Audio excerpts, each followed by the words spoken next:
Okay, I'm David Taylor. I'm the chair of the search committee, and I welcome you to the 25th annual Candidates Forum. 25 years, my word. It's a is that silver anniversary? Yes. That's as long as including me, every previous chair has done the count right, because we just roll it over every year.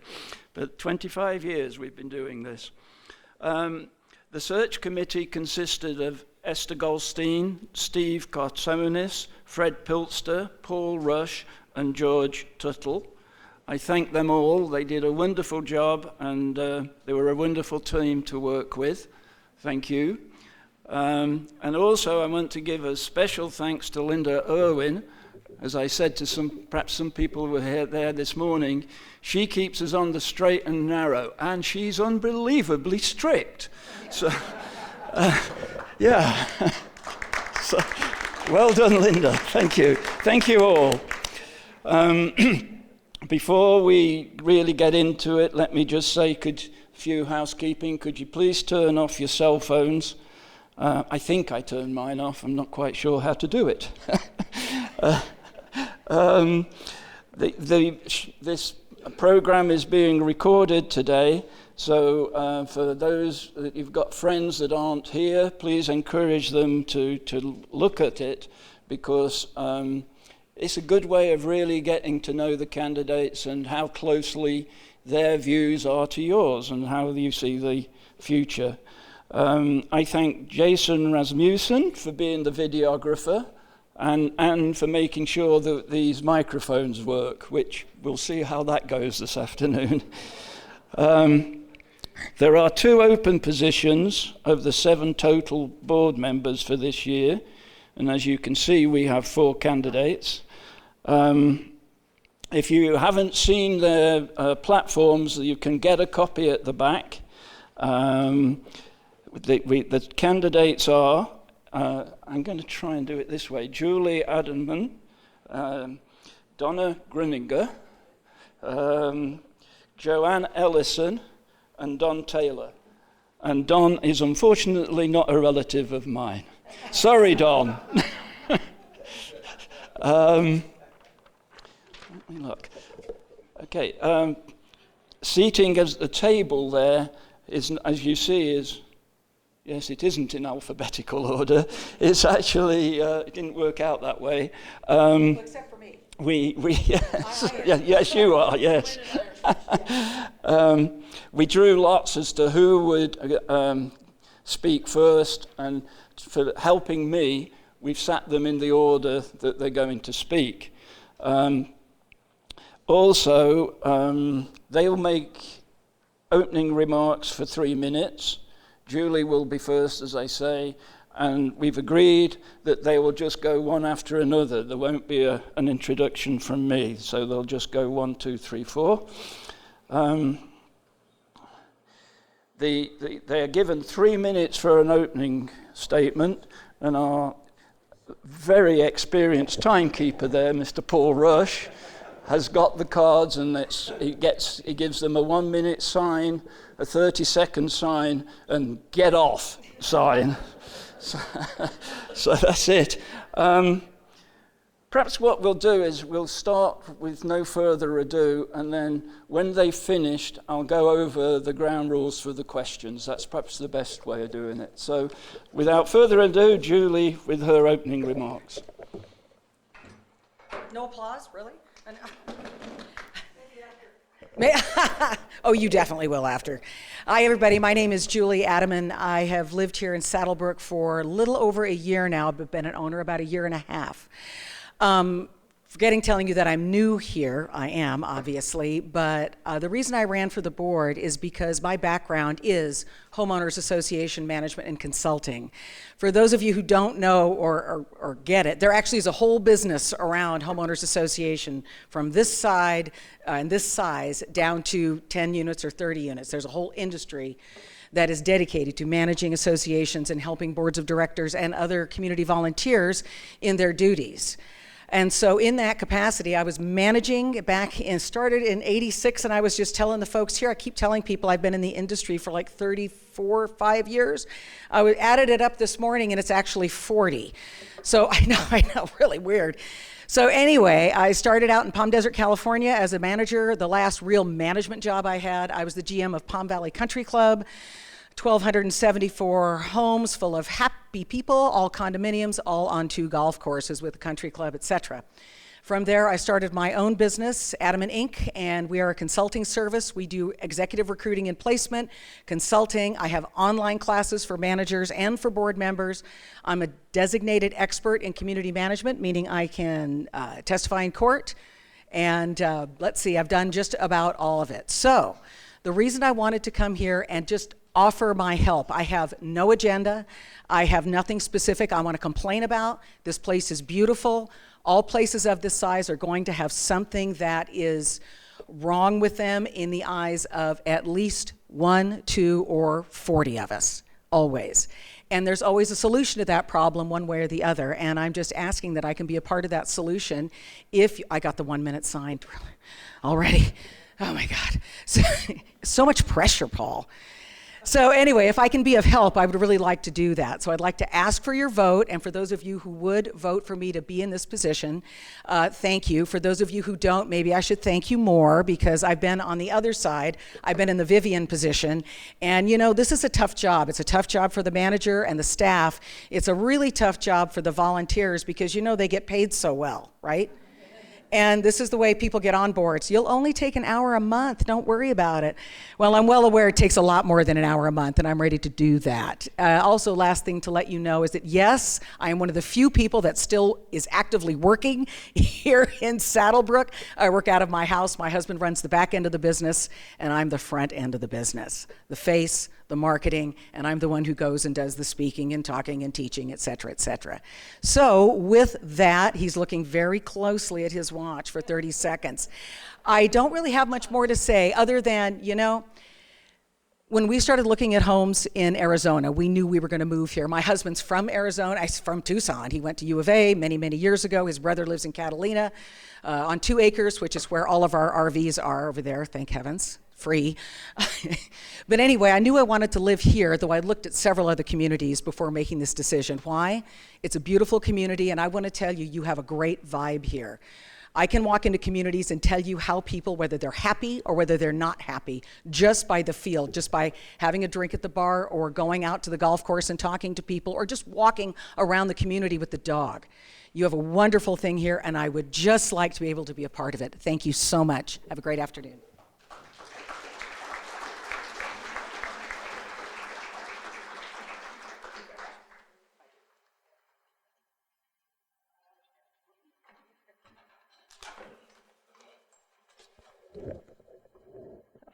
Is it still on? Oh, it is. Good. Good afternoon, everybody. Thank you for attending today's candidate forum. Some of you might recognize me as that handy helper lady from Senior Village. Others of you might know me as Honey's mom from our walks. Honey was my dog, for those that didn't know. But for those who are just getting to know me today, my name is Donna Gruninger, and I'd like to introduce myself as a candidate for the HOA 1 Board of Directors. When my parents first moved here over 30 years ago, there were just about 500 residents. The time that I've been here, for the 20 years ago when I moved, our community has grown from those 500 to over 12,000 and over 5,000 homes. That growth, which is fantastic, has led our community to be divided into 2 separate homeowners associations. However, the collective spirit of the people in Saddlebrook and our 25-year reciprocity agreement allows both associations to be together. I am committed to continuing that cooperation of keeping Saddlebrook as a whole. Saddlebrook 1 provides the community with an activity center, the Catalina Recreation Center, the Arts and Wellness Center, Arts and Crafts Center, sorry, we're looking at the Arts and Wellness and Crafts Center in the future, which provides competitive billiard size tables. We more recently renovated our bocce ball courts, and together with Saddlebrook 2, we have the Saddlebrook Public Affairs Commission. My priorities as a Saddlebrook 1 board member would be to continue our financial strength and to support our outstanding management team. Additionally, I would like to focus on implementing our recently approved 5-year plan, which was developed with residential input. Oh, I only got 1 minute. That means I better talk faster. Okay. So by supporting all the established goals of the plan, we will achieve our mission and fulfill our vision. My objective is to consider all of the factors before making that decision. I have been privileged to be a unit rep for the last 6 years, and of those past 6 years, 2 of which have been the secretary of the committee. I have attended various committee meetings, GM coffees, board meetings, to gain a knowledge and understanding of how Saddlebrook operates. I want to continue to be part of that future as a Saddlebrook 1 board member. As your neighbor, as your friend, and what I consider an extended family, because we are one family here, I would like to ask for your vote as a Saddlebrook 1 board of director. Did I do it okay, Paul? Did I finish? Okay.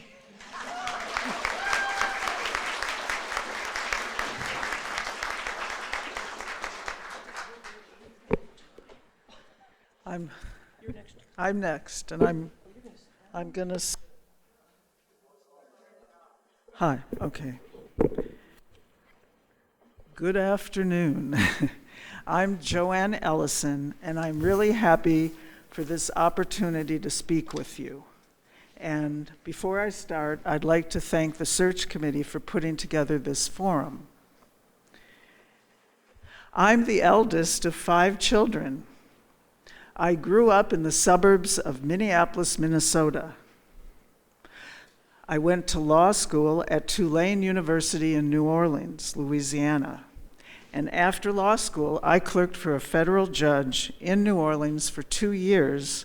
And then I followed some of my friends to New York City to work in one of New York's major law firms. And it was in Manhattan I met Barbara Starrett, the love of my life, who was a physician who specialized in internal medicine.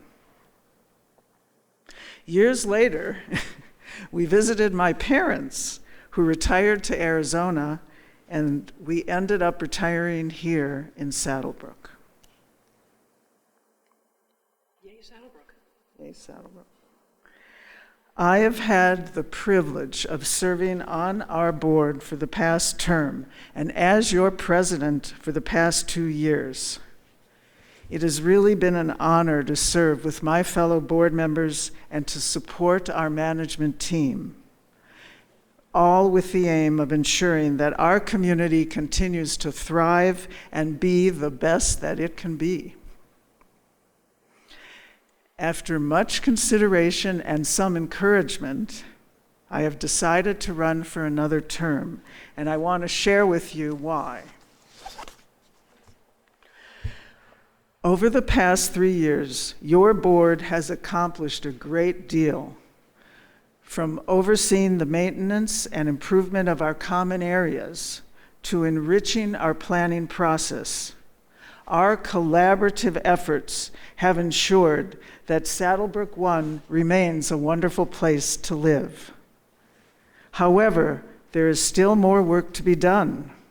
With many important decisions on the horizon, I believe my knowledge and experience can continue to benefit our community. As an attorney, I know what our legal and fiduciary duties are, and on countless occasions, I have provided guidance to my colleagues and to management using my expertise. I hope you will consider voting for me so I can continue to be your informed voice on the board. Thank you.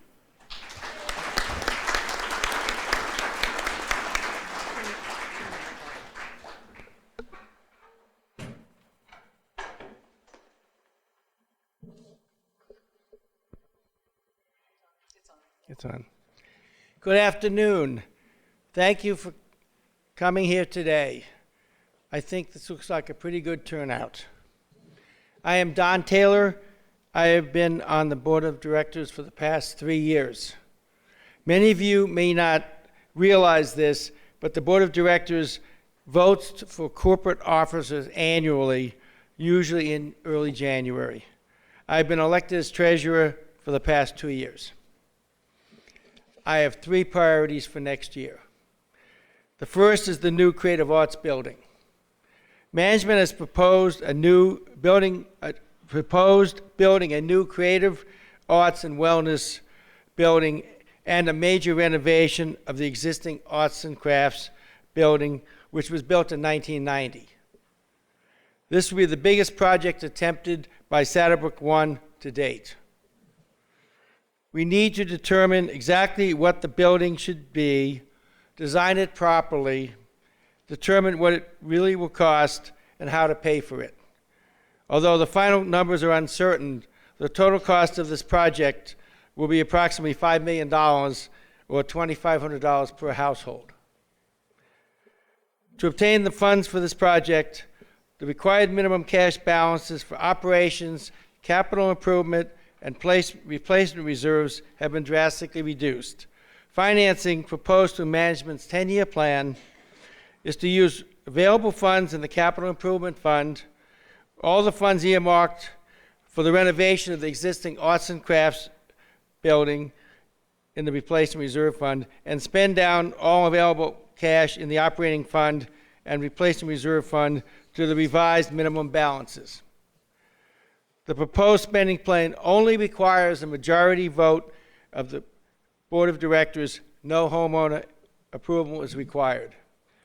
I am a fiscally conservative person, so I have some concerns with this approach. I believe this far-reaching plan should have a vote of the homeowners. My goals are, 1, to have a town hall with the residents before all the details of the plan are finalized, and 2, when the project is complete, to have a building complex that meets the needs of most homeowners, both in the short and the long term, and is built in a fiscally responsible manner. My second priority is oversight of the enterprise software conversion, probably North Star. This is another big project and can be very painful to everyone if it is not correctly done. I spent more than 15 years in key information technology roles, so this project is of special interest to me.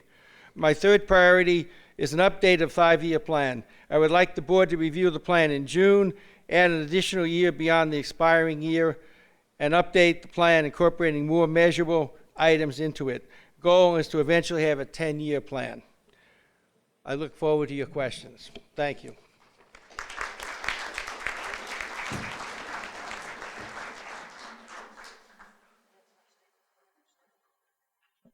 Thank you, candidates.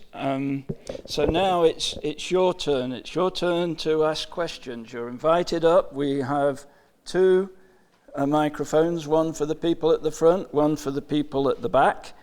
When you're asking your question, please state your name and unit number, and please be direct. We're here to get a question asked fairly quickly, and we're not here to listen to your views on that question. We're here to listen to their views on that question.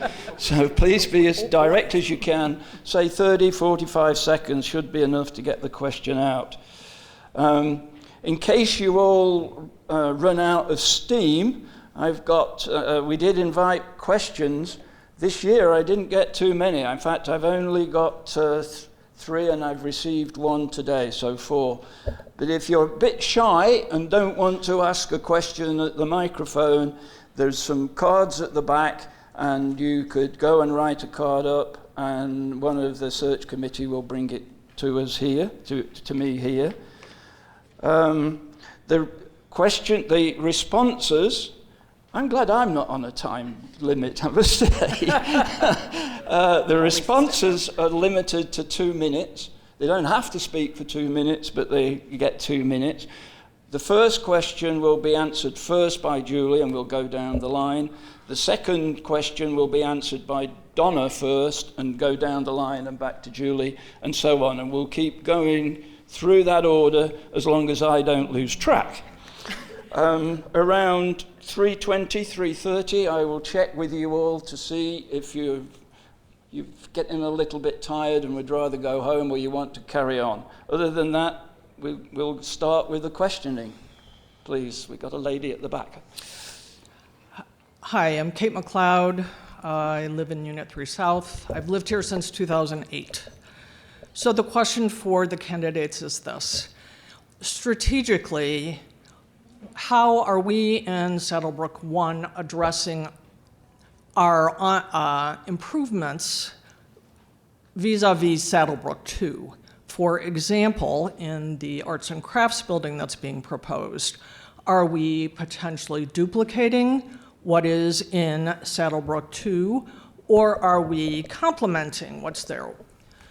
Trying to understand, I have a concern because we have a reciprocal use agreement. It's another they could always walk out at the next 5-year period. So where are we going with what we're doing with our money? Thanks. Well, I guess I'm up, and since I'm the newest person here, I can't answer that directly and exactly because I don't know exactly how we're addressing that. However, I would say is that, when you look at Saddlebrook as a whole, obviously we have the reciprocal agreement. We all enjoy each other's amenities at will, correct? And I know there's been a lot of talk in Saddlebrook about either joining the units, joining them all together, or keeping them separated out.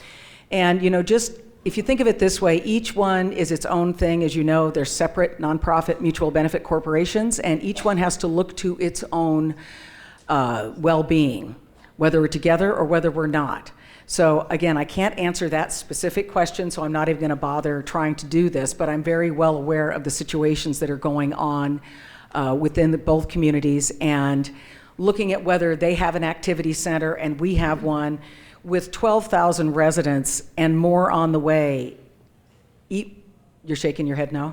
Oh, I'm sorry. 12, I heard 12. I thought it was about 12. 12,000 residents and more on the way. Even if you had to, I'm not sure that's a bad thing. But then again, I can't speak to that specifically. So Donna, take it away. The idea is to expand on the Creative Arts and Wellness Center, and I've been here for 20 years. I have never known Saddlebrook 1 to do something without having the money for it. So I can't envision that it would be an issue. We're improving upon the buildings that we already have. And it is, like we were told, 1990. It's time to be repaired and replaced.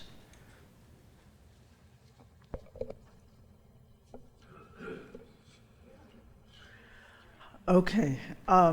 In last month's Communicator article, I outlined the concept of complementary amenities. Our reciprocal use agreement has been in existence for almost 30 years. It allows HOA 1 and HOA 2 to be greater than the sum of their respective parts. The RUA also allows for each HOA to maintain its differences and independence.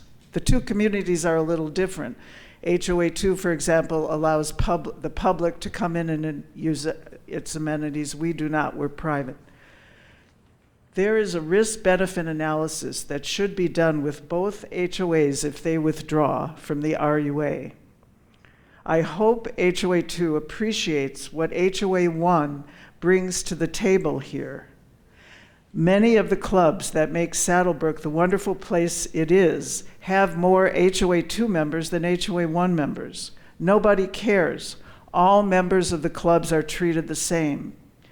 Our activity center is heavily used by many clubs, and it's the only enclosed place where clubs can gather and have a potluck with BYOB.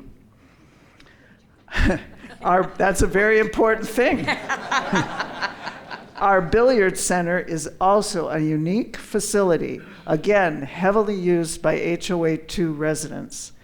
And our Arts and Crafts Center houses a multitude of activities, again, heavily used by clubs, and also has a gift shop where the clubs can show their work and sell their work to the residents and the public, visitors. It's really hard to put a price on all this.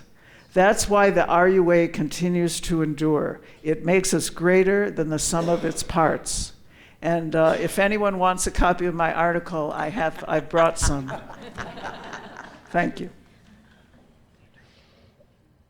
I pretty much agree with Joanne. I just want to verify that we have complementary amenities. We have a pottery club. They have a ceramics function in HOA 2. I don't think there's a lot of redundancy.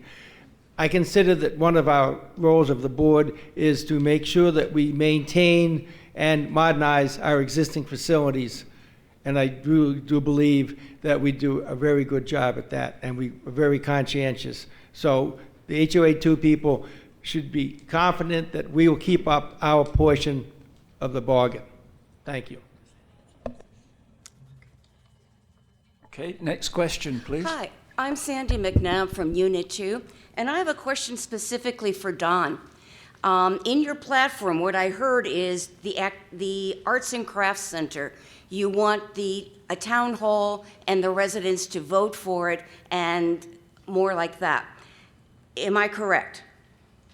All right, so the question I have is, you've been on the board for 3 years.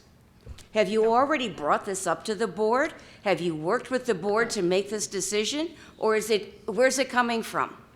First of all, I think you're talking about Don. Yeah, I versus did. Donna. Okay. I did. Don So- Taylor. Okay, that's Don, yeah, but I'm the next one to answer the question. Sorry. I'll clarify. If there's a question for one of you, that questioner can ask one person, but the rest of you afterwards can add to okay, that sure. question if you There we go. answer if you wish. So my okay, it's up to you. My So- primary so- question is, you've been on the board for 3 years. What have you done to advance this agenda already within your purview? And what would be different in January? Okay, when I first got on the board, we were talking about a new building. However, there was no money in the 10-year plan for it.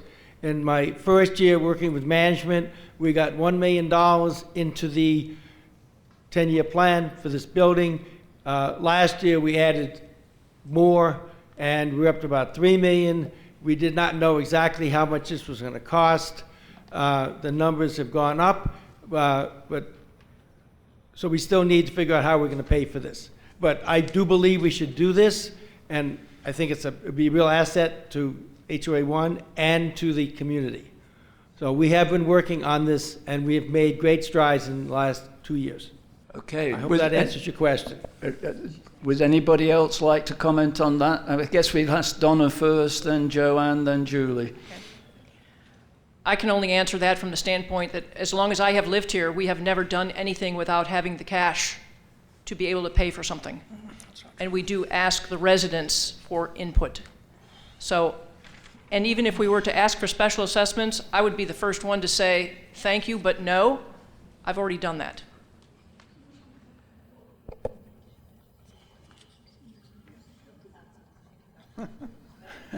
I think I'm on. I'm on? Yes, you're on. All right. This project has been in development for many years and is in our reserve replacement schedule and our 5-year plan. We have been building up reserves for this project. We have sufficient funds for this project. In addition to Mr. Taylor, we have 2 other CPAs on our board and 2 financial advisors. We have not ever considered bringing this matter to a vote because it is not in, this would be a departure from our precedent. We have not brought the community in on a vote for improving an amenity where we have the funds to do it. We currently have, I checked, $9,761,817 We have our reserve replacement and capital improvement combined is $6,286,000, and we have $3,475,000 in our operating fund. Our management has assured us that if we transfer money from our operating fund, leaving a $2 million cushion, that would be more than sufficient operating funds to manage this community. So I'm a bit confused as to why we would bring this to a community vote, but I certainly am in support of town halls, and we've gone to the community and done tremendous amount of community involvement with this project. I pressed the button, sorry. I normally don't need a microphone. I have a question for Sandy, who asked that, just to say. Is Sandy, where is she? Can you answer me a question here? Because obviously, again, I'm the new person on the block. I'm familiar with what they're talking about, but what is your specific concern? Stand up there, honey. Back to the microphone. Okay. My concern is, Dawn, you've been on the board for 3 years already. So why is this a new proposal from you? Okay, so that's your question, and I'm the one answering right now. So your question is, why is one person on the board, been on the board for 3 years, and yet you are just now realizing and hearing about that? Is that correct? Or recently you have? In reading his platform last week, I saw it, and I said, this is very strange, since it's a departure from how we usually do things. Well... So have you circulated within the board, socialized it, kind of, where are you? Okay, I think Don answered that specific thing, but let me answer your concern in the sense that I think you saw that on his bio. Am I correct? That's what you were looking at. You know, when you're sitting out as the homeowners out there, believe me, I've been in your shoes, and I've been on this side of it for 2 other boards as well as sitting on several professional boards. But what goes on within the board is not necessarily something all the homeowners are going to know about unless they either come to a meeting or read everything that comes out. I'm assuming this has been discussed at board meetings previously, am I right? Some. Don? No. You have not discussed it yet at board meetings, but you've been working on it on your own as the treasurer, correct?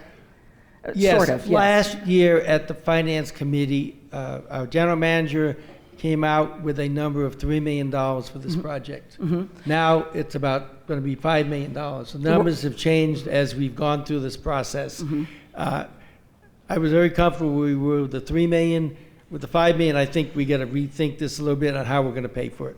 And it's going to have an impact on the rest of the community, on everything we do, if most of our money goes to this one project.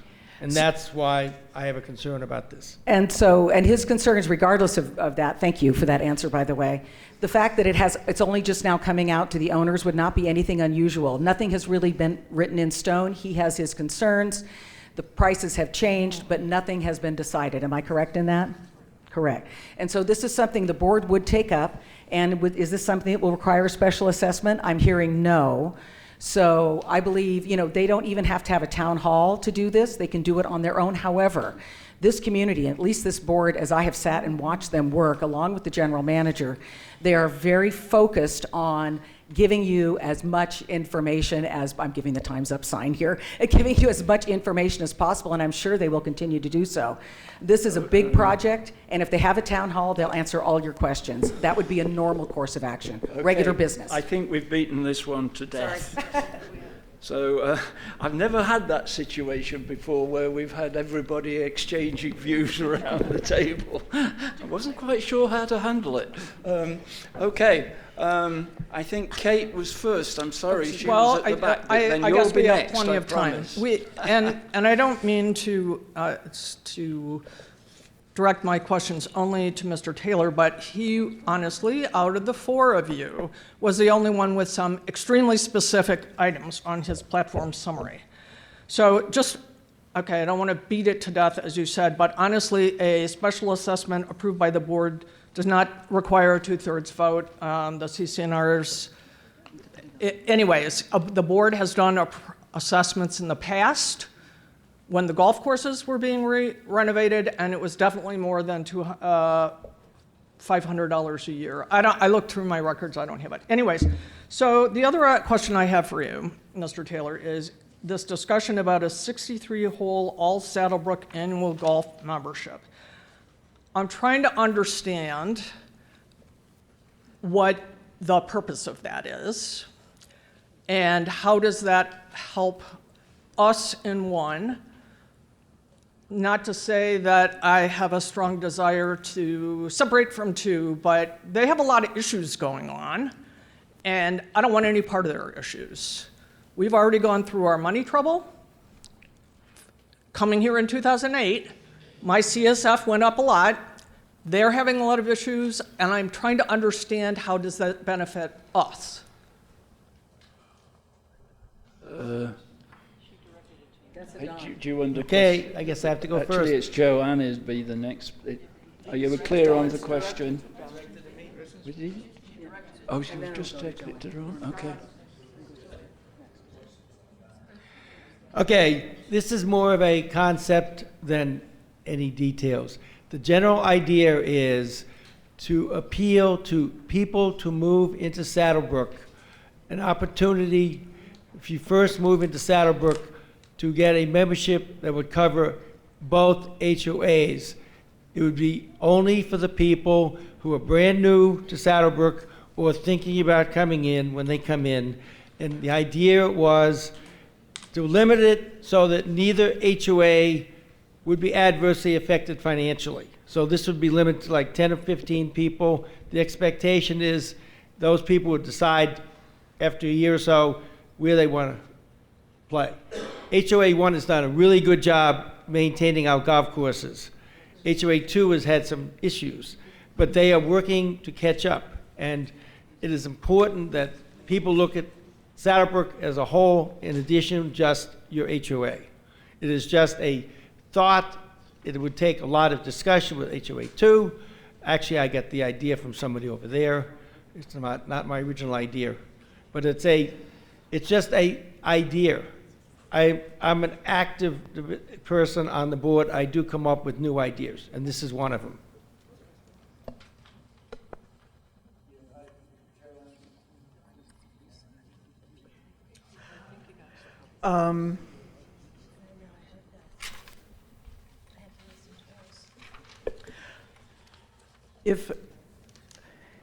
I don't know if this idea is anywhere near as ready for prime time.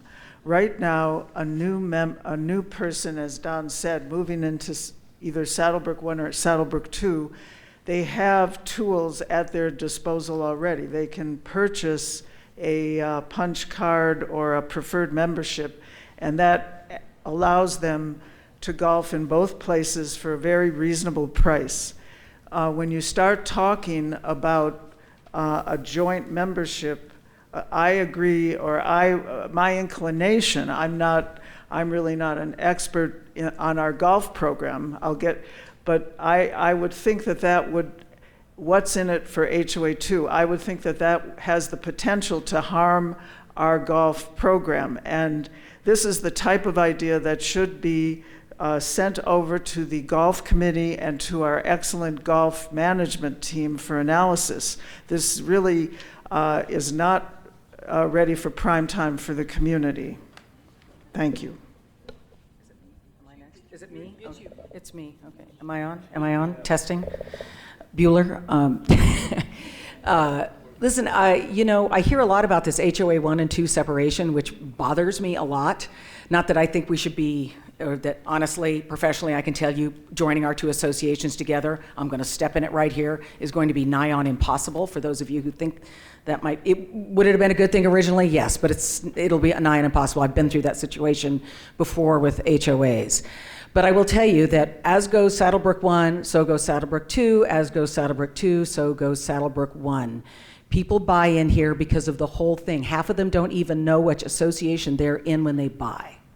So, one of the wonderful things, as a new resident, as a new owner, I can tell you one of the wonderful things about Saddlebrook, as I said, the vibe, maybe that's kind of a woo-woo thing to say, but it feels like one family. I'm highly involved in the swim team, and that's all Saddlebrook 2. I'm on their board over there for the team, and It doesn't matter to us where you come from. We have HOA 1, HOA 2. We even have off-campus swimmers that can come and swim with us at meets. So as good as we are is as good as we should want them to be. Have they had challenges? Yes. They are getting new administration coming in December. I personally know that gentleman, having recruited and placed him 3 times in the last 20 years, and not at this job, unfortunately. But he's a terrific guy, and I think it's going to work out really well for that community, which means it works out well for us.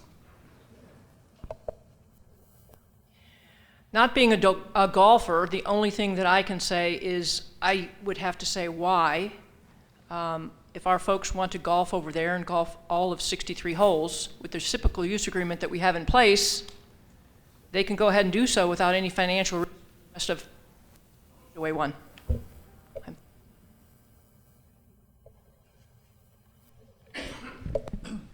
I need a stool.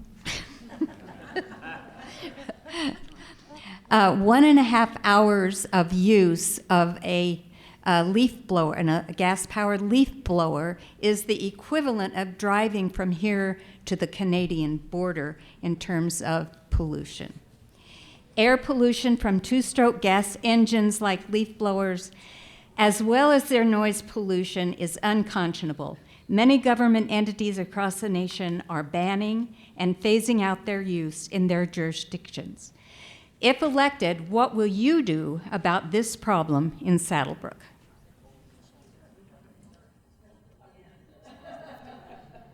Yeah, but The first thing I'd look at is, do we have any state regulations on this? We probably don't. I believe it would be good to go to more electric, but there is a cost effect. We have many people that have landscapers, and how do we start banning their equipment?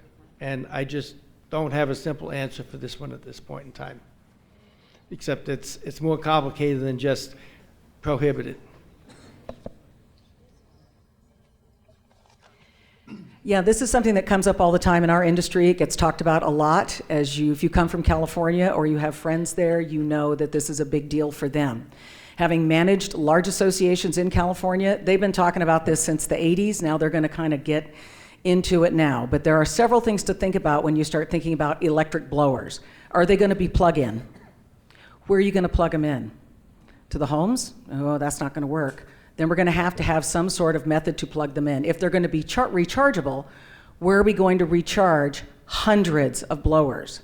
And are we going to restrict personal landscapers from using blowers, which you may or may not be able to do in the state of Arizona? And if it's your own personal gardener at landscaper, that's totally fine. And if he's plugging into your electricity, that's completely fine. Actually, it's probably a relatively minimal cost for a single house.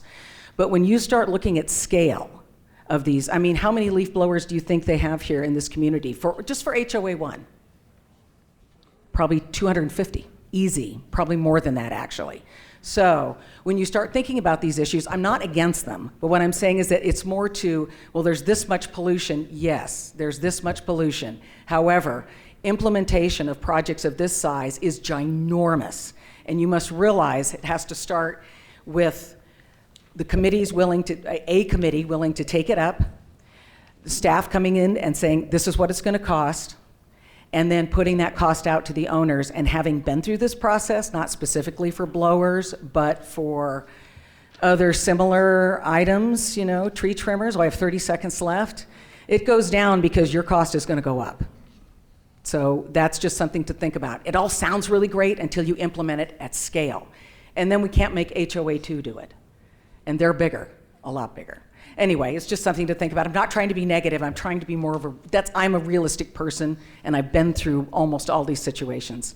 Oops, I'm sorry. Actually, you don't have to shut up because I learned a lot. I would have. I agree with you. I mean, it's not something that's going to be resolved overnight. It's something that has to be looked at, and we welcome the residents to be part of a committee to help things out. It's the same thing with electric cars. I'm not going to be very long. We did get a number of questions on using electric leaf blowers. And we looked into it, but right now the cost, I thought maybe we could ask our management team to maybe buy one and see how it works. Well, to get a commercial grade leaf blower that would satisfy our requirements, I don't have the invoice in front of me, but the cost was just prohibitive. But I do think maybe with California, with the they're slowly trying to mandate these things. Maybe there'll be more choices available in the future. Maybe the market will start to demand these type of things. But right now, at this time, I don't think it's feasible.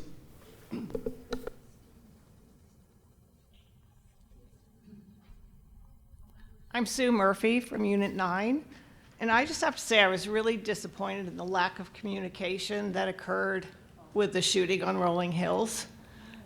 And I learned about it from 3 outside sources. I learned about it from next door, from HOA2 management, and actually talking to the unit deputy on the block that it occurred. And we didn't get anything from this board. Absolutely nothing came out in response to this. So my question is for you, Joanne, since you are president. Why did you choose to ignore and not inform the residents of this public safety event? And is the well-being of the community a high priority of yours? Thank you, Sue. Thanks for the question. I appreciate that. When that situation, I will tell you, we monitored that situation. It was an evolving situation. And we were in touch with the people that lived near the incident. We were in touch with law enforcement. And we had to balance privacy issues and other issues. And we really did try to strike that balance. What we did do is we arranged for a member of the sheriff's department that handles these types of cases to come down and address the residents at a coffee, and he was very good. I don't know if you were able to attend that, but he did go into depth on that situation and how these things are handled. So even though it didn't seem like it may have seemed to you like we were ignoring it, and I'm really sorry that you felt that way.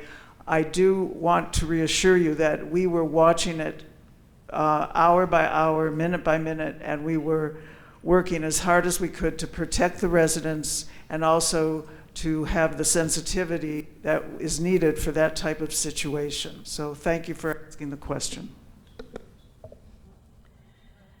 Just to let you know, I mean, I heard about it too, like you did, kind of on the grapevine, right?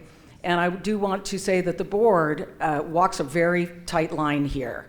So if you release information or say something you shouldn't say, you open yourself up to liability, which opens us all up to liability since we're all covered by the same insurance policy that would cover that type of thing, should we get sued for privacy issues or something like that.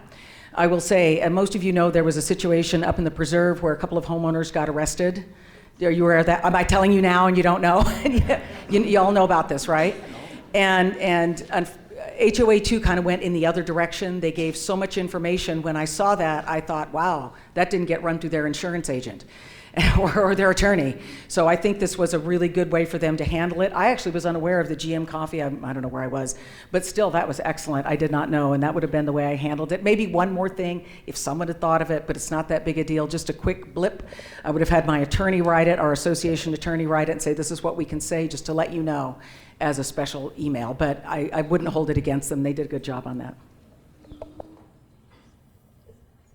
And the only thing that I can say is I heard after the fact, like many of us did, but also believe that it was probably a private matter, and that's the reason why we didn't hear about it.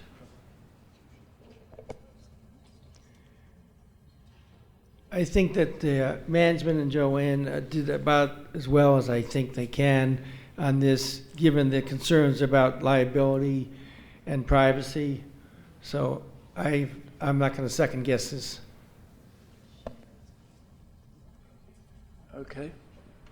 Okay, Bruce? Yes. My name is Larry White. I'm in Unit 5 and been here a little over 5 years. And work on the finance committee and the property and roads and some other things, but thank all of you for doing this. And I have a question for all of you. From a financial standpoint, as you look at our statement, we have, 3 compartments. We have HOA, revenue and cost expenses, and then we have golf, revenue and expenses, and then we have food and beverage, revenue and expenses. From a financial accountability or your philosophy as a go-forward strategy, should we, or should each one of those departments, should they make money? Should they lose money? Should they break even?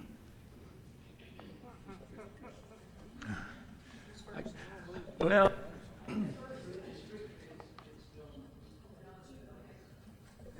Oh boy, this is a good one. In my mind, I'm going to keep it short and sweet. We pay dues. I believe it should be break even. We don't need to be making a profit off of our money, and of course we don't want to lose money. So break even.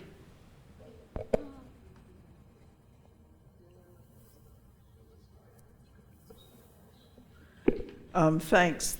Thank you for the question. That's a very good question, because there's a lot of noise around HOA finances. We're not a business, okay, but we want to use to the best we can good business practices where it fits into our I want to say business model, but that's not quite what it. So basically, we're getting our money from a limited amount of sources. We get our money from the CSF. We get our money. That's our dues. We get capital improvement money from that fee that new residents pay in, and then we get revenues from the revenue producing amenities such as golf and food and beverage. But it really goes into the same pot, and our job is to take that and provide the best enhanced amenity package we can.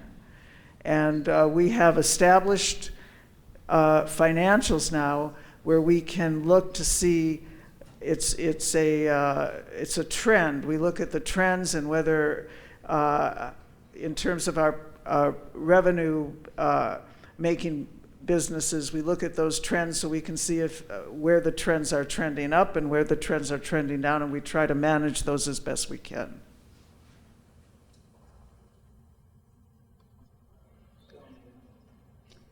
Okay, there are 3 components. One is food and beverage, the second one is golf, and the rest is all the other amenities. And all the other amenities are covered by our homeowners fee, because there's no revenue out of that. One of the goals is to provide service to the community, which takes precedence over making money. I don't do financial statements on earnings per household. So it's a question of trade-off between service and at least trying to break even. Golf has been very successful the last couple of years. It actually has an operating cash profit, and after depreciation, the subsidy is only about $100 per year, per house. A lot of that is because we have a large number of HOA2 golfers that play here. If we had half as many from HOA2, we would be in the red. However, for the foreseeable future, we're fine. The amount of the subsidies are relatively small. Back at the annual meeting, I did present how much these subsidies were. On food and beverage, it's almost impossible to make money on food and beverage. But again, we want to maintain a quantity of services. For example, the Roadrunner, we're trying to be open 7 days a week. I consider that losing money and subsidizing it is a good trade-off for the service that we get. So, no, it's not do we make money or lose money, it's overall are our finances in reasonable condition. Thank you. And just to chime in on the rest of this, as an industry, I can tell you that we don't expect food and beverage to make money ever. If it does, it's really, really rare. I mean, for large associations like this. We pay for the convenience of having restaurants here, that we don't have to drive, out that direction to Tucson. So it's a good thing. But if we break even overall, with our dues, that's exactly what we're supposed to do. We are a nonprofit business, a nonprofit corporation. If we make a profit, then we pay taxes. First of all, I'd like to thank you all for keeping us solvent in a happy community.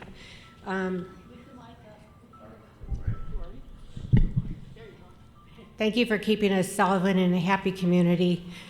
Please continue to do so, unlike our neighbor, and I hope that they get good management and can come on board. I'm a little confused. I'm very happy about what's going on with the new construction, the new building, and I'm a little confused about the reserves that was mentioned and what the projected reserves are going to be after the expenditures on the new building. We formerly were in an HOA in Palm Desert many years ago that had a bad HOA board, and a new board had to come in and dig us out of the ashes, so to speak. They drained a very good reserve, and there was a fire in a maintenance building, and we had to go into a special assessment. So can you please explain what the expected reserves would be across all categories once the building is completed, and so that we don't have to go into special assessments? So if, for example, this building burned down, would we be able to cover it with more than $2 million in the reserve fund? And again, thank you for what you're doing.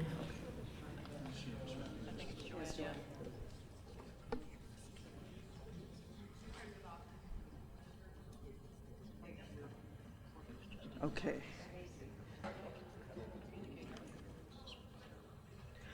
Okay.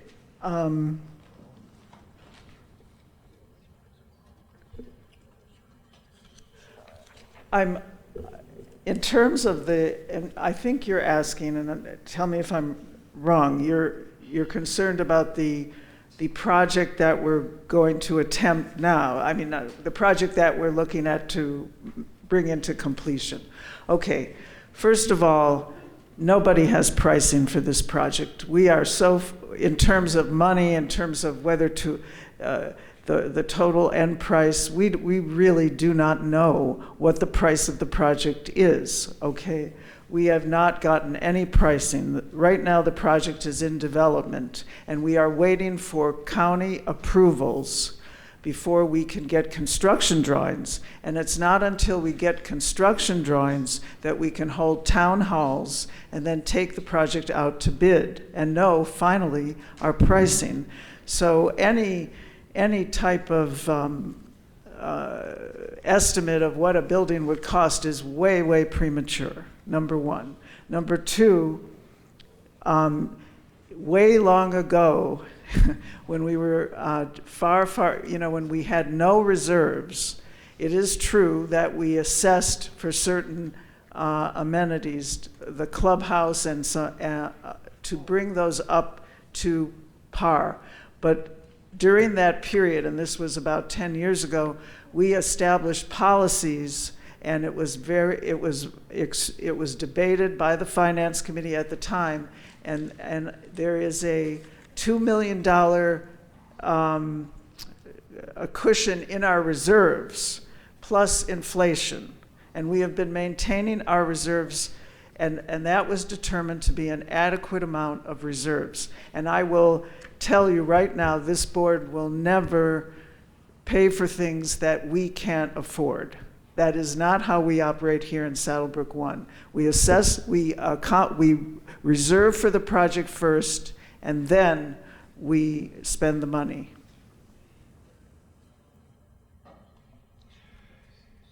Our replacement reserve is to fund replacement and modernization of all of our existing facilities. This past year, we went out and got a study done on our reserve by an independent firm, and they did a level 1, which is they came up from scratch with all the numbers.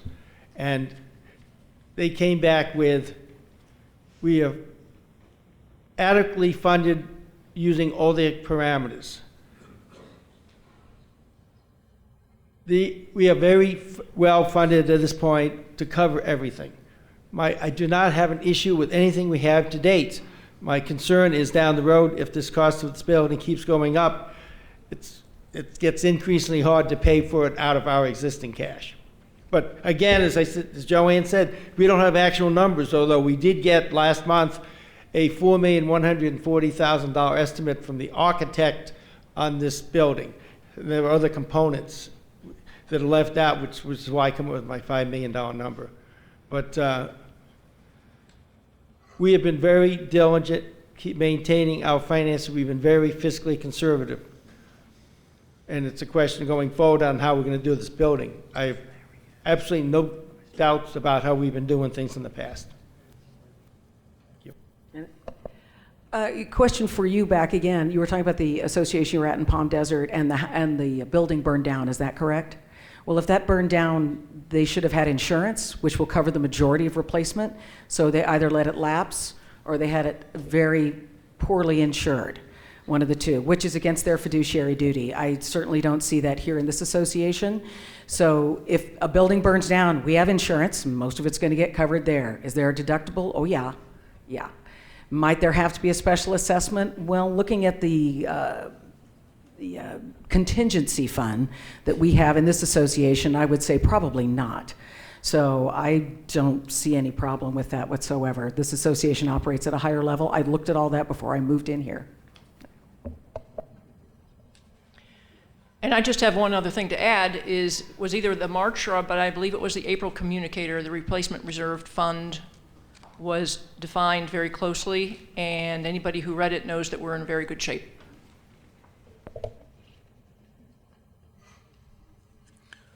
Dave Rutkowski, Unit 10A. My question is to all candidates.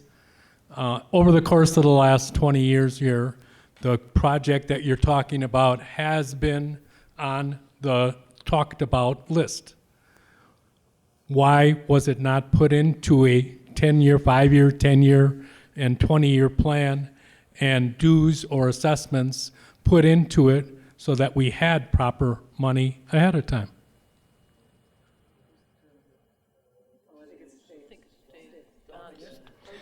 Okay, well, I've only been on the board 3 years. In my first year, I went to the coffee when Joanne talked about the building.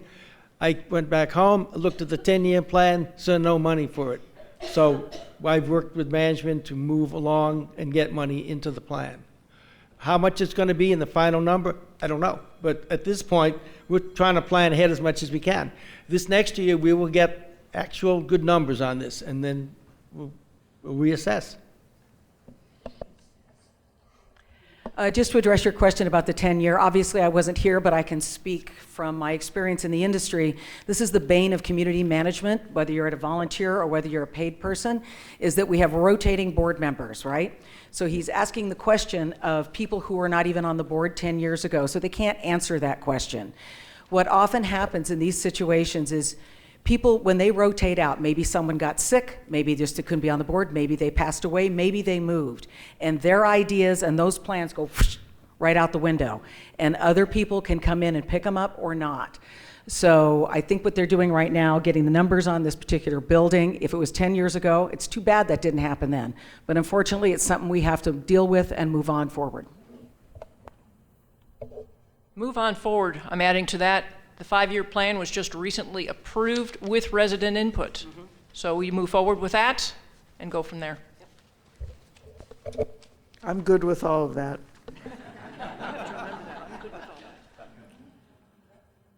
Okay. Tony Muscat, Unit 8. So as somebody who's been in the construction business for 40 years, I just want to caution Joanne here. The sequencing in which you're going about this is absolutely incorrect. You need to have a town hall before you spend the money on construction drawings. You need to make sure, first off, before the money's spent on construction drawings, and I think you guys are doing this, that the Pinell County approves your plan. So I think that's set. But in regards to having a town hall, or I'm sorry, having a construction drawing set first to establish the price, you were given ballpark pricing a year ago from the Property and Roads Committee, which had established builders, construction managers, everything else, and we told you $5 to $6 million. You chose not to listen to it, and now you're sitting here trying to figure out how to come up with the money. To a comment that somebody made previously about planning forward, I don't see this in the current board. I know some members do, but I think the majority of the board is not planning correctly for this building, and I think it needs to have serious people who understand the business working towards the solution for this building. So however you guys want to answer that, go right ahead, because I have something else after that. Is that I think that was directed at you, Joanne. Thank you very much, Tony, for expressing your concern on that. We have a good construction team here at, and they're ready to do this project. We just recently finished the Roadrunner Grill. That was a major construction project. We did it on time and within budget. And I have a lot of confidence. I have total confidence in our management team in terms of bringing this project to completion. I am not a construction person, so I may, and thank you for pointing that out. I think you're correct that the town hall should be done before we go for the construction drawings, because we need input from the residents. But in order to do the town hall, we have to get the county approvals, and we also have to get renderings so people can understand what we're talking about. So, and then from there, after we get the information from the residents, yes, we will then go into the construction the construction drawings. So thank you for that. Yes, that was, thanks.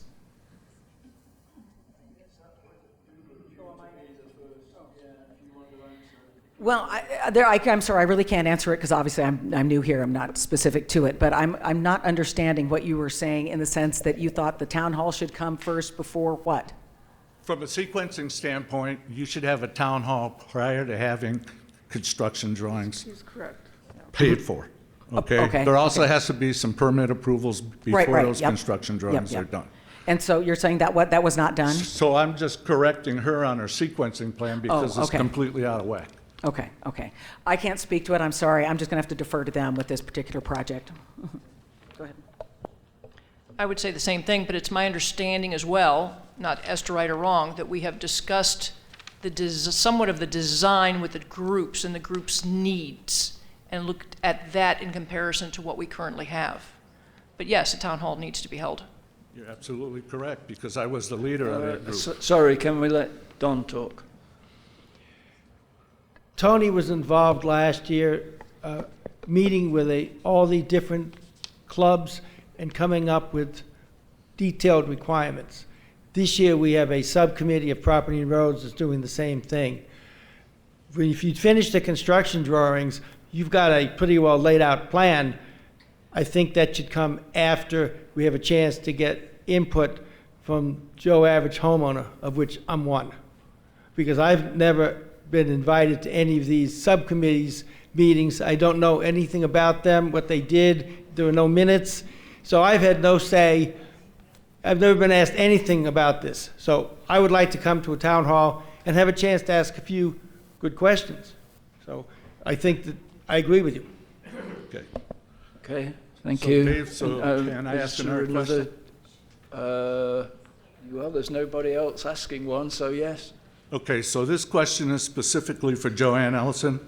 By the way, I'm Tony Muscat, Unit 8. Okay, in the first article, when you became president of the board, you talked about transparency between the board, management, and the community. Yet in March of 2023 board meeting that was open to the public, you edited an audio tape that removed the embarrassing treatment by the board, specifically by you, to an elderly homeowner that was having her son speak on her behalf and she was present.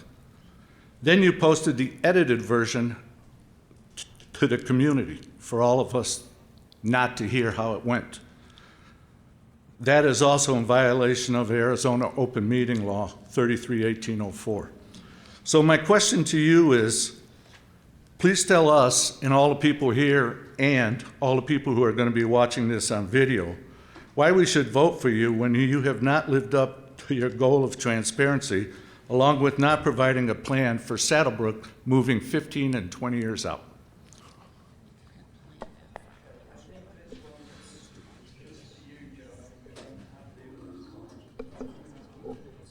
Sorry, Joanne, you just answer and we'll pass along. Okay, again, I'm appreciative of the question. There's a lot involved with transparency. Transparency is not just bearing everything. That doesn't accomplish transparency. There are types of information that a board member has to process that are subject to confidentiality, such as attorney's information and personnel information. So transparency is a balance. Now the incident, I can't remember all the details of the incident, but I do remember that you filed a complaint, I think, or a request, and we added that passage back in. We did it really more for the protection of the residents involved, but I think it was you that requested that information be added to the transcript, and it was, if I remember correctly, it was a while ago. So I know that wasn't to your liking, and I'm sorry that you were so upset about that. Okay, can we go to the next question then? Okay, Thank you. Was there another question? I can't see back there. So okay. Am I done? Hi, Dave. It's Tom Semister. Tom, good. Okay. Unit 18. This is for everyone up there except Dave. What do you see as the biggest challenge for our homeowners association?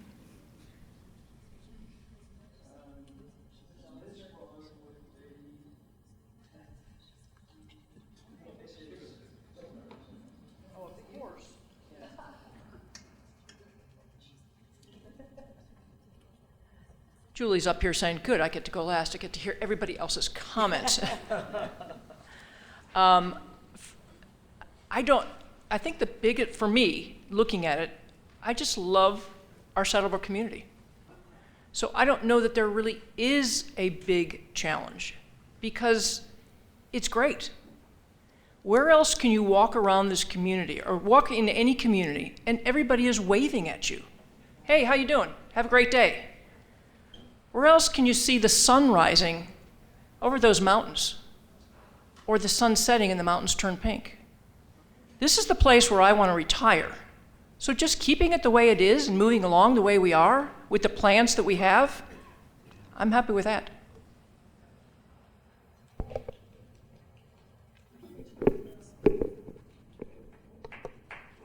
Yes, yes, yes.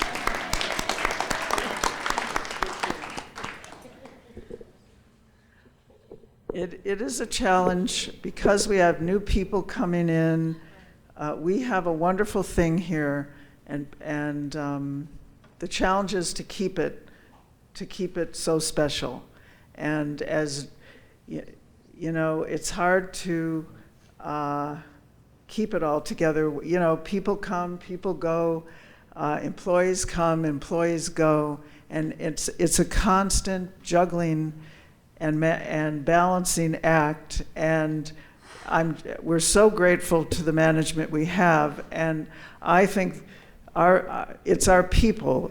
The big challenge is how are we going to maintain our quality management team? I think we do a great job. We really invest in our management team, and we have to keep doing that. I think the biggest challenge in the long term is, as a built-out community, how we compete to get new people here, competing against places like the ranch where they can build new amenities. We can't. We have a great community. We are what we are.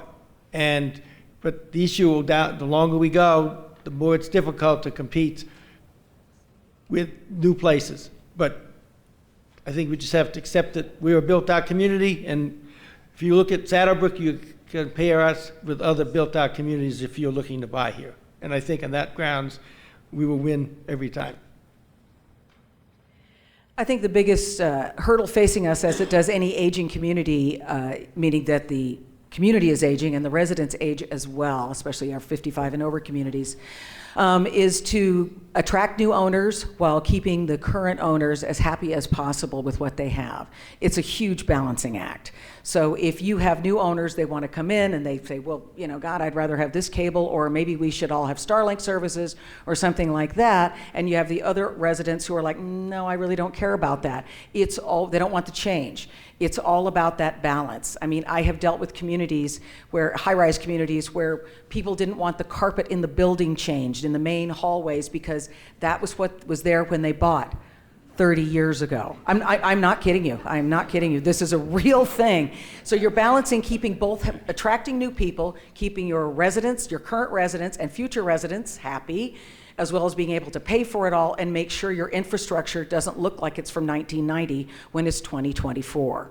I see the community is doing that. I see it through their minutes. I see the money they're spending. I see it in going to the meetings. So that will be our biggest challenge going forward. And truth be told, that's actually why I was interested in running for the board, to be a part of that process, because it's not easy to navigate. And I look forward to doing so. But we have a great place. I have to just say, I love it here. I love it. Okay, and the next question. Hello, my name is John Davis. I am Unit 12, Lot 34.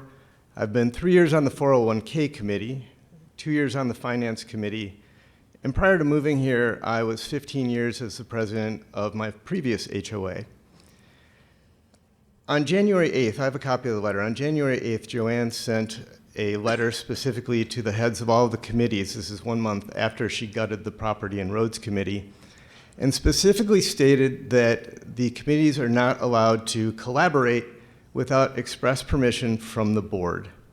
I would like to understand, Joanne, what is your logic in hindering the committees, especially when things like property and roads and finance should be working together?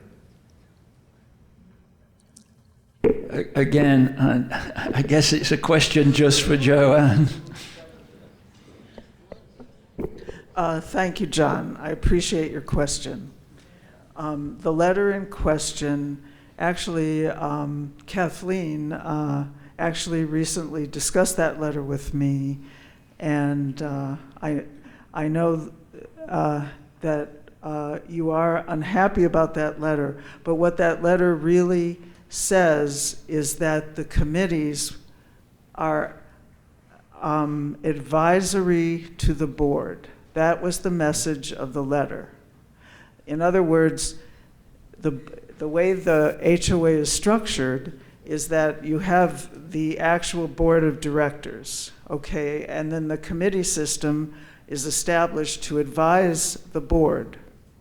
And that letter was simply an organizational letter that simply said that, and it also said that if a committee is going to go outside its charter or collaborate, engage in form another collaboration with another committee. It didn't actually say that. Well, I recently went over. Could you please let her answer, John? Yeah. Well, I'm going to correct the record. So, I'm sorry, we're not here to debate. Yeah. She's going to give you an answer, and that's it. I'm trying to answer your question. So the letter was simply saying that the committees are advisory to the board. Now, our board is extremely, we really value the committees. We allow the committees to do lots of different things, but we wanted that to send the committee chair an organizational letter so that the committee chairs knows clearly what their duties are. That was the intent of the letter. Okay, thank you. Next question. My name is Susan Cully. I live in Unit 2, Lot 78. My question is for everyone, but primarily directed to Joanne. Joanne, at the beginning of the 926 board meeting, you started in part by saying, our goal always is to make decisions that benefit all 2,060 homes in our association. So my question is, what are your plans for increasing walking paths, safe walking paths in our association? When we did a survey in 2022, walking was the most used amenity. It was the second most requested for increased walking paths. We were told to walk on Saddlebrook Boulevard, Ridgeview, extremely dangerous. Try going through that intersection. Go over to HOA, walk on the golf cart path. Right now, we're currently allowed to go on the golf cart path at 6 p.m. Sunset is 5:36. That really doesn't help us any. So could you explain what your plans are? Tell me your name again, I'm sorry. Susan Cully. Susan Cully. Mm-hmm. Susan Cully, thank you for the question. I really appreciate it. Walking paths. First of all, I'm not going to make a decision. I just want, that's way above my pay grade. I'm just, the president, it's the board that ultimately, if money is going to be spent toward revising walking paths, et cetera, that decision is a board decision. It is not my decision, and I would abide by that decision. I really do personally, I think that we do have walking paths throughout our community. I know that the safety, the Health, Recreation, and Wellness Committee has tried to do a little more community education about the various walking options that are here in the community, such as walking path. There is a paved path that will take you from this clubhouse all the way to the Desert View where the theater is and back. That you can walk on a path all that distance. There's also maps that I know the committee is working on to have walks in the neighborhood of various lengths. And then in terms of Ridgeview, a lot of people do like Ridgeview, but I do understand what you're saying. You are walking with traffic. But should a walking project be developed and come to the board, that would be a decision of the board. Okay, but why is there always money? Hold on, we don't debate the answer. I'm sorry. That was a written question I got too, and Joanne happened to be the first person for this particular question anyway, so I would suggest that we have Don, Julie, and then Donna answer it as well. What do you feel we should do to support a walking path? Walking paths are not just an issue for HOA 1, it's also a big issue in HOA 2. The problem is there's no simple answers to this. 2 years ago, I tried to do a path and realized after it got shot down that you can't have any path that terminates in anybody's neighborhood. So now I'd like to work with the Recreation Committee to see if we can come up with some options. But there is no simple answer to this. I wish there was. What committee were you talking about? Is it Recreation Committee? Is Recreation Committee? That's what you're talking about? It's health, wellness, and recreation. Health, wellness, and recreation. Yeah, I think, do they collaborate with HOA2's health and wellness? They do. I would be supportive of them looking for that. I mean, but there is going to be no simple answer because, unfortunately, the way the community is laid out, there are some really nice walking areas, but for me, I have to walk all the way down and up Ridgeview, take the dog, off we go. It's pretty nice. However, I can see that in certain neighborhoods, you don't have a really close place. So I think working with the Recreation Committee and looking at them study to that, I would be in favor of that. I'm a dog walker.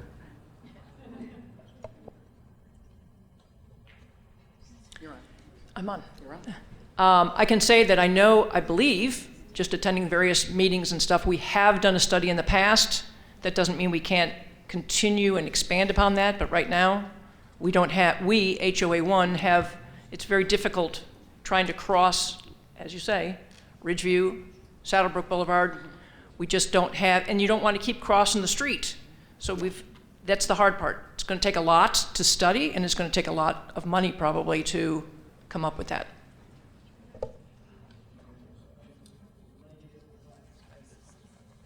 Diane Rutkowski, 10A.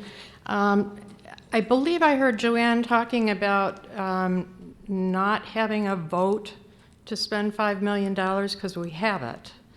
And yet we've got a number of different priorities with the survey that was done.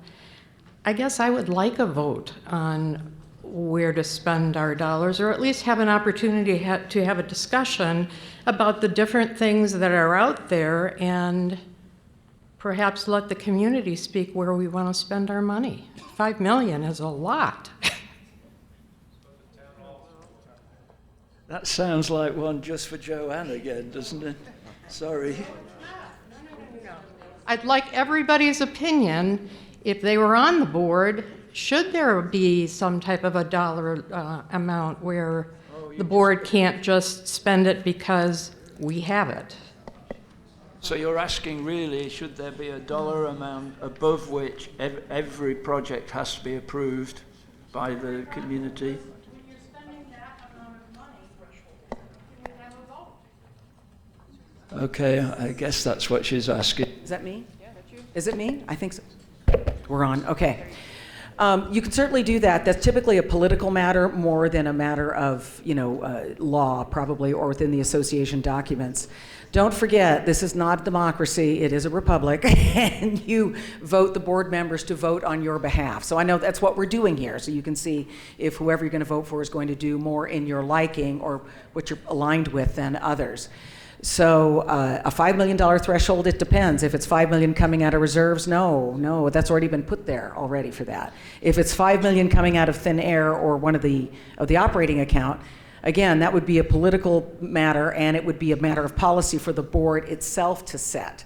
So if the board says, well, maybe we should take it to a vote of the owners at $5 million and everybody says, or a majority says, yeah, let's do that, then that'll happen. It's not a part of our governing documents, it's not necessarily part of state law that I know of here in Arizona. So can it happen? Yes. It depends on where you're talking about it coming from.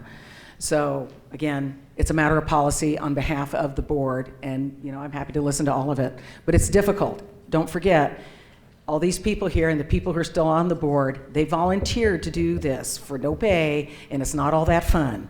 And they're representing you. So if you guys are really interested, I would urge you next time to run for the board or get on a committee and give your time to this community you obviously all love so much. Because it's a great feeling giving back to all your neighbors. I see somebody else is getting back. I mean, that's part of the duties of a board member, is to ensure the compliance with everything, enforce our CC&Rs, hold meetings and discuss all of that. So why are you saying? Because there were a number of different items brought up in the survey that were possibilities that the community really wanted. There was no discussion beyond that. How did we pick out one versus another? And shouldn't we perhaps have a discussion as a community? So that's a whole different thing. Yeah. So you're looking more for a specific town hall to discuss one specific thing to be raised to the top. Okay. because that's two different questions. I think we, to be honest, questioner, I think you've asked two different questions. Right, One and was about the Can limit. I clarify her question? Sorry, hold on a minute. And one, She's my and wife. two, Can I clarify her question, Dave? all right. Can't argue with that, can I? All right. In the 2022 survey, there were 9 items listed above with people votes as to what they wanted done with their money. Number 9 was the Roadrunner renovation. Yet that was the first project the board chose to do. We're wondering how and what levels should the board come to the people and ask them at different levels of what do they want to spend and how do they want to spend it.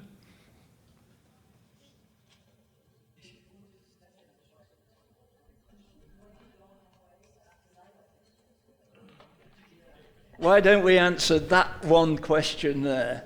I guess Julie I'm just will going to have give continue you on that as a another board chance. member, you're supposed to oversee Donna do it, everything. and You're supposed to hold meetings.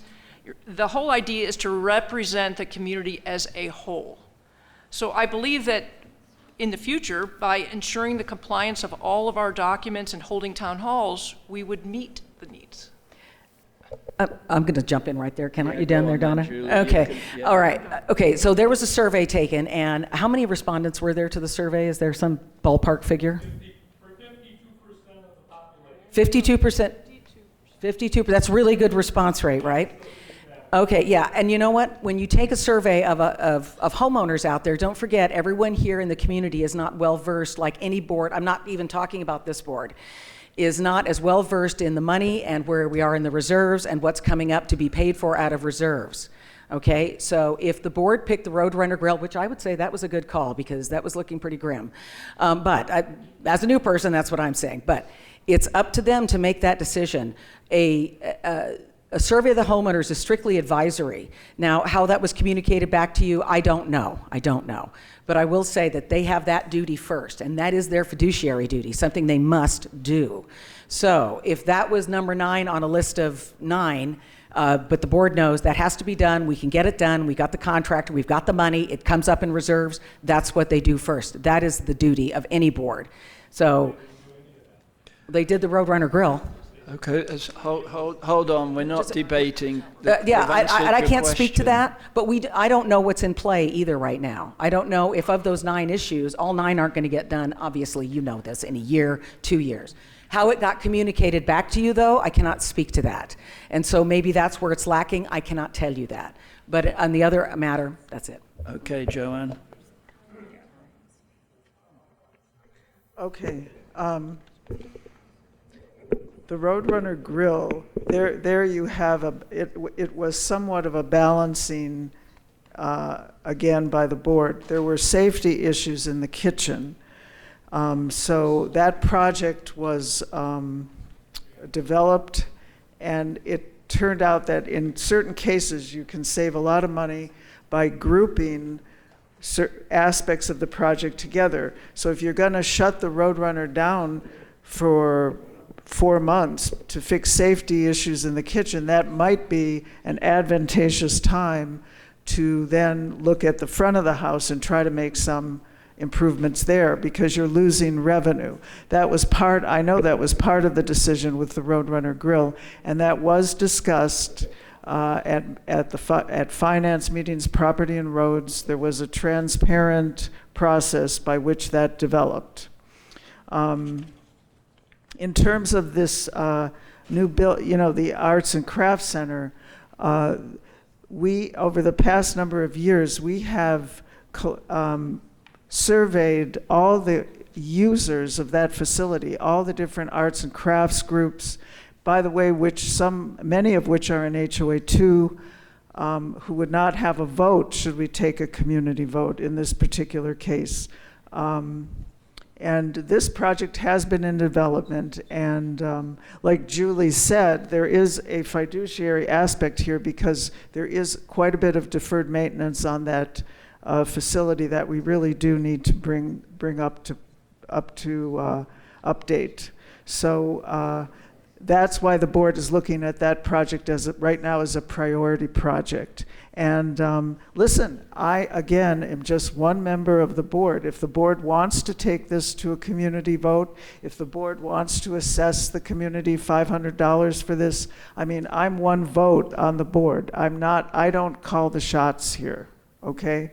But I would be against both of those. I would be against an assessment, I'll tell you right now, and I'd be against taking this to a community vote. I think it would set a terrible precedent.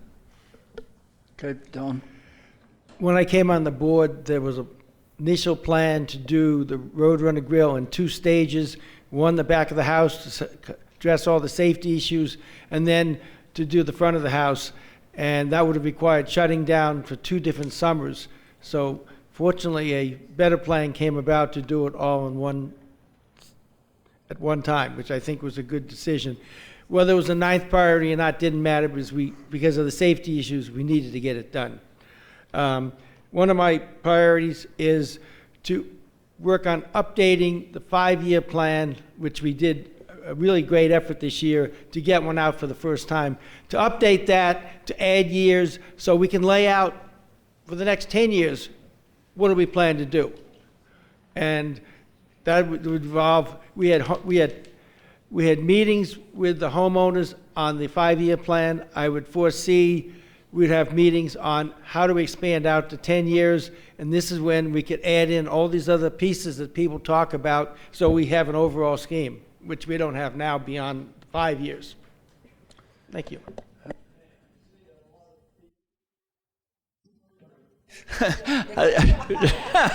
I was going to say, I see a lot of people leaving, so I think unless there's a very urgent question, okay, shall we do one? Oh gosh, we've got...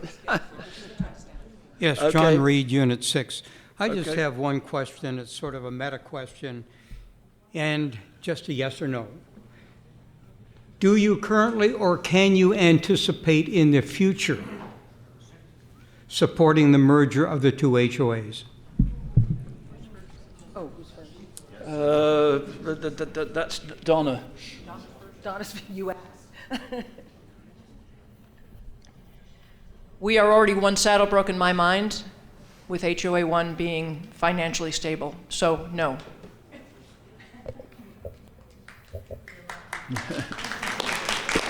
You're off. Am I on or off? You're on now. Polite. I can't see the light, that's what. Yeah. Okay, at this time, I do not support a merger, and I want to point out to you that this topic was reviewed by the boards of both Saddlebrook 1 and Saddlebrook 2, and we worked together, the 2 boards, and we came up with something called the joint statement dated April 2022, and that statement is still good, and it expresses all the obstacles that would lay in our way should we go down this merger path. So I really don't see it in the foreseeable future. I never like to say never, but I don't see it on the 5-year horizon for sure, and probably longer than that. But we have the reciprocity agreement, which is better.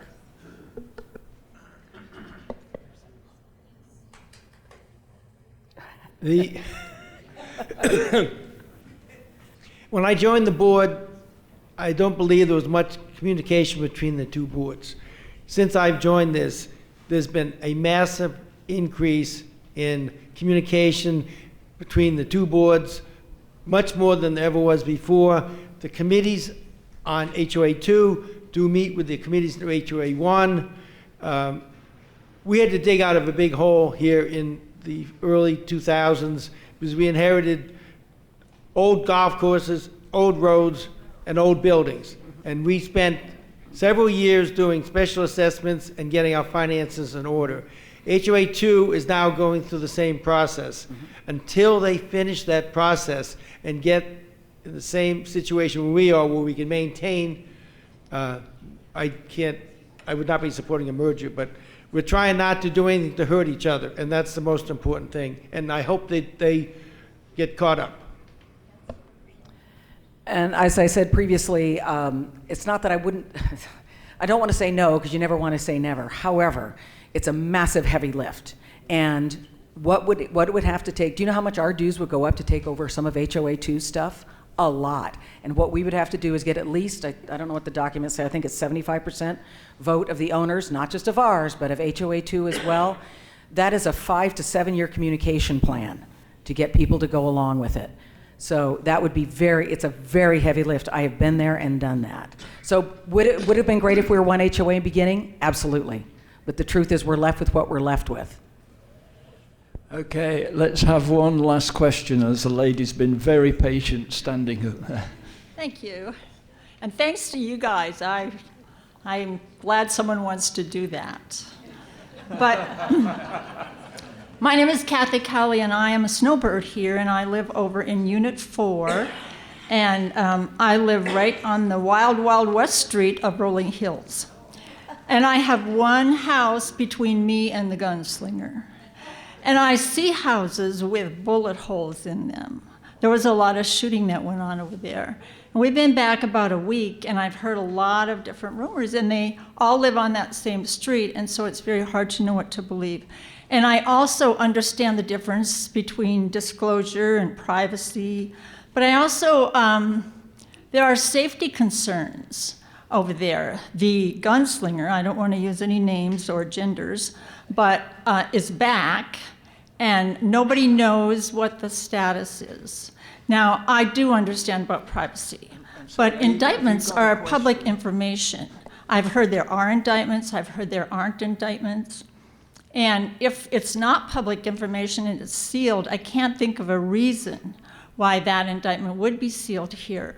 So I'm just wondering, there must be something that you can tell us to clarify some of these rumors over there, because they are wild. I must admit, I'm a bit confused. What's your question?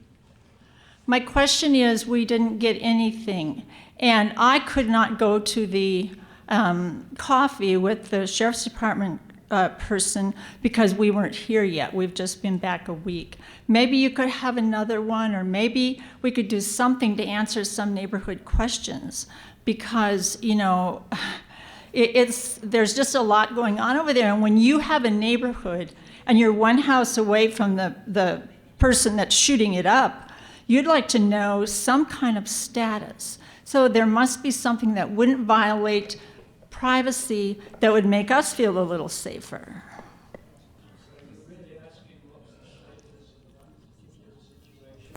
No, I'm just asking for some information, some valid information, instead of rumors up and down the street about what's going on. I would guess, don't know for certain, that it's somewhere on the Pinal County website. Just a guess. I don't know personally, but the sheriff came in and it would probably provide you with basic information. So you are suggesting that we check the sheriff's website? County. I mean, the county, well, that is the sheriff, yeah. So that's all we can do, that's all we can expect. And I don't know what information you might get out from it either, so. Well, crimes are public I information. think the answer is it's been given to you by Donna, and I think that is the answer. So it's not an HOA responsibility. They can't cope with that, as I understand it. So can we move on? It's a tough thing. All right, thank you. Yeah. Okay. Looks like people are still leaving. Shall we not do the wrap-ups, or do you want to do one? Yeah, it looks like they were thinking, yes, that's it. We're not doing the wrap-ups. Goodbye. Talk about it.